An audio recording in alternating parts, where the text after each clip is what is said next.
Welcome back to my channel. আজকের পর্বে আপনাদের সাথে মাত্র 1 কাপ আটা দিয়ে দারুণ মজার একটা ইউনিক পিঠা বানিয়ে দেখাবো, যেই পিঠাটা 10 মিনিটে বানিয়ে নিতে পারবেন আর সাথে পিঠাগুলো সংরক্ষণ করে খেতেও পারবেন।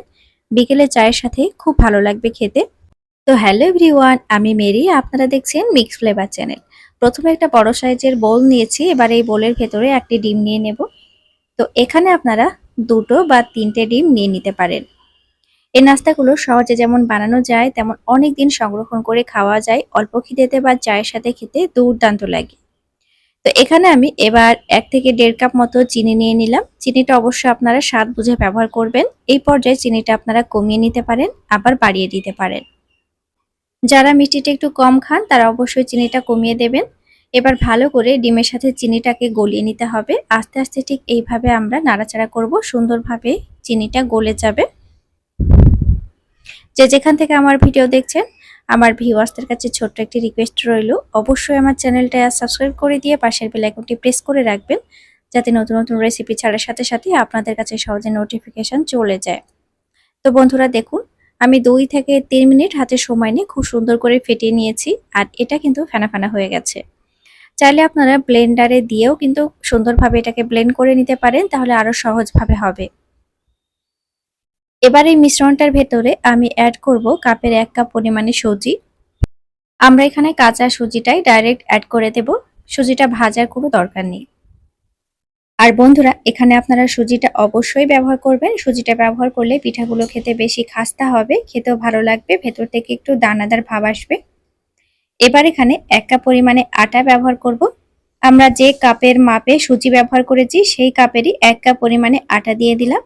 আপনারা এখানে ময়দাও ব্যবহার করতে পারেন, তবে আটা দিয়েও কিন্তু এই পিঠাগুলো খুবই ভালো হয়। এবার 1 চিমটে লবণ ব্যবহার করব। যে কোনো মিষ্টি খাবারে একটু লবণ দিলে খেতে খুবই ভালো লাগে।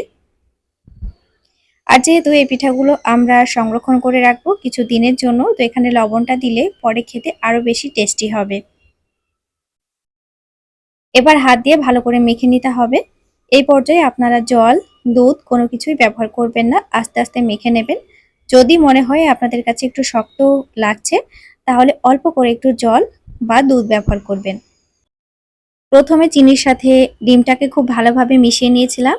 তো সেই মিশ্রণে আমার খুব সুন্দরভাবে দেখুন ডোটা রেডি হয়ে গেছে। এখানে বাড়তি জল বা দুধের প্রয়োজন হয়নি। যদি আপনাদের ডো রেডি করতে একটু অসুবিধা হয়, তাহলে খুব অল্প পরিমাণে জল ব্যবহার করতে পারেন বা দুধও ব্যবহার করতে পারেন। দেখুন খুব সুন্দর করে সুজিটা মাখানো হয়ে গেছে, বেশ ভারী ভারী লাগছে, আঠালো হয়ে গেছে। এইভাবেই আপনাদেরকে মাখতে হবে। এরপরে আমরা 10 থেকে 15 মিনিটের জন্য খুব সুন্দর করে ঢাকনা দিয়ে রেখে দেব। আর অবশ্যই আপনারা ঢাকনা দেবেন যাতে ওপর থেকে ড্রাই হয়ে না যায়। এতে সুজিটা খুব ভালোভাবে ভিজে যাবে আর সাথে সেট হয়ে যাবে। পিঠাগুলো বানাতে আমাদের অনেক সুবিধা হবে। 15 মিনিট পর ফিরে এলাম। এবার সুন্দরভাবে দেখুন সুজিটা সেট হয়ে গেছে, আর হাতে আমি একটু সাদা তেল লাগিয়ে নিয়েছি। এতে আমাদের পিঠাগুলোর শেপগুলো দেওয়া খুব ভালো হবে। দেখুন ছোট ছোট করে এবার লেচি কেটে নিচ্ছি। লেচি কেটে হাতের তালুতে ঠিক এইভাবে গোল গোল করে আমরা শেপগুলো দিয়ে দেব। হাতে একটু তেল বা ঘি লাগিয়ে নেবেন, তাহলে পিঠাগুলো শর্টকাটে আপনাদের বানানো হয়ে যাবে। চষি পিঠা যেরকম হয়ে থাকে সেই রকম করেই বানাবো। সাইজে একটু বড় করব আর একটু মোটা করব। ছোট বড় যে কোনো শেপেই আপনারা পিঠাগুলো বানিয়ে থাকুন না কেন, পিঠাগুলো যখন তেলে ছাড়বে তখন পিঠাগুলো ডাবল হয়ে যাবে ফুলে, আর সাথে অনেক লোভনীয় লাগবে। তো দেখুন বন্ধুরা, আমি একটু লম্বা আর বড় সাইজ করে বানিয়ে নিচ্ছি। বিকেলে চায়ের সাথে শুধু একবার বানিয়ে খাবেন, অনেক মজার হয় খেতে। অল্প খিদেতে আপনারা বানিয়ে খেতে পারবেন। আর এটা তো সংরক্ষণ করাই যাবে, চাইলে আপনারা মাস জুড়ে এটাকে সংরক্ষণ করে খেতে পারবেন। আমার সকল ভিউয়ার্সদের কাছে ছোট্ট একটি রিকোয়েস্ট রইল, আমার ভিডিওগুলো ভালো লাগলে প্লিজ অবশ্যই আমার চ্যানেলটি সাবস্ক্রাইব করে দিয়ে পাশের বেল আইকনটি প্রেস করে রাখবেন। সাথে অবশ্যই আমাকে কমেন্ট করবেন, কমেন্ট করে ভিডিও বানাতে খুবই ভালো লাগে। এক এক করে পিঠাগুলো বানিয়ে নেওয়ার পরে আপনারা প্লেটে আলাদা আলাদা করে রাখবেন, কখনোই গায়ে গায়ে লাগিয়ে রাখবেন না, তাহলে পিঠাগুলো ওঠাতে একটু সমস্যা হবে। যেহেতু আমাদের এই মিশ্রণটা একদম আঠালো হয়েছে, আর পিঠাগুলো যদি একই সাথে পাশাপাশি রেখে দিই তাহলে গায়ে গায়ে লেগে যাবে। তো একটু স্পেস রেখে পিঠাগুলো অবশ্যই আপনারা রাখবেন, তাহলে পিঠাগুলো আপনাদের উঠাতে সুবিধা হবে। দেখুন আমি দুটো প্লেটে পিঠাগুলো খুব সুন্দর করে সেট করে নিয়েছি। রেডি হয়ে গেছে আমাদের পিঠাগুলো। চলুন এবার আমরা ভেজে নিই। তো ভাজার জন্য এখানে আমি তেল অলরেডি বসিয়ে দিয়েছি আর তেলটা খুব গরম করে নিয়ে আপনারা দেখতেই পাচ্ছেন হালকা করে একটু বুদবুদ উঠেছে। এই পর্যায়ে পিঠাগুলো ছেড়ে দিচ্ছি। আর খুবই ফুটন্ত গরম তেলে পিঠাগুলো কখনোই ছাড়বেন না, তাহলে পিঠাগুলো সাথে সাথে ফেটে যাবে আর ফেটে যাওয়ার সাথে সাথে পুড়ে কালো হয়ে যাবে। তো আমরা গ্যাসের আঁচটা একদম মাঝারি থেকে লো আঁচে দিয়ে আস্তে আস্তে পিঠাগুলোকে ভাজবো। দেখুন পিঠাগুলো অনেকটা ফুলেছে, সাথে হালকা একটু কালার ধরেছে। তো এইভাবে আমরা আস্তে আস্তে ভেজে নেব।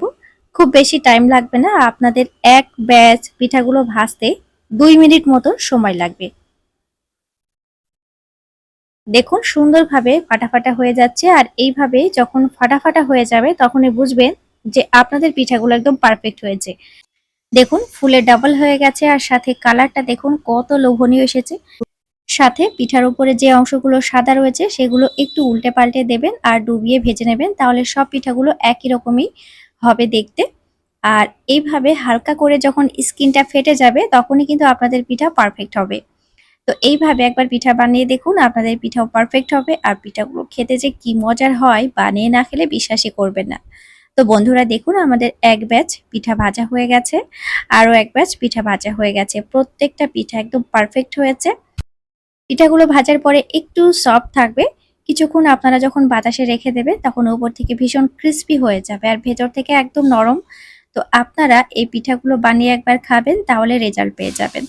তো পিঠাগুলো এখন খুবই গরম আছে, আমি একটু ঠান্ডা করে নিচ্ছি। 5 থেকে 7 মিনিট পর আপনাদেরকে একটু ভেঙে দেখিয়ে দেব যে ভেতর থেকে কতটা লোভনীয় হয়েছে। আর যদি পিঠাগুলো আপনারা সংরক্ষণ করতে চান তাহলে পিঠাগুলো ঠান্ডা করে নেবেন, তারপরে কোনো কন্টেনারে রেখে দেবেন।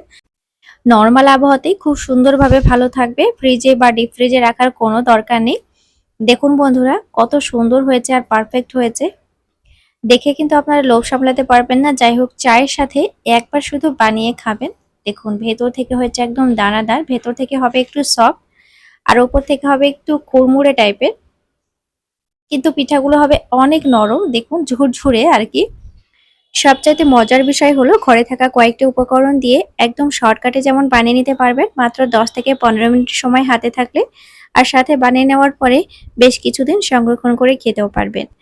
তো বন্ধুরা বিকেলের নাস্তা হিসেবে এর থেকে সহজ রেসিপি আর হতে পারে না। একদম সহজ, অল্প সময়ের মধ্যে আর অল্প উপকরণ দিয়ে দারুণ মজার একটা নাস্তা। তো কেমন হয়েছে আজকে রেসিপিটা আমাকে কমেন্ট করে অবশ্যই জানাবেন। আর নতুন নতুন রেসিপি পেতে চ্যানেলটি সাবস্ক্রাইব করে দিয়ে পাশের বেল আইকনটি অবশ্যই প্রেস করে রাখবেন, যাতে নতুন নতুন রেসিপি ছাড়ার সাথে সাথেই আপনাদের কাছে সহজে নোটিফিকেশন চলে যায়। নতুন নতুন রেসিপি নিয়ে ফিরে আসছি আবার পরের এপিসোডে। আজকের মতো এই পর্যন্তই, ভালো থাকবেন, সুস্থ থাকবেন। Thank you.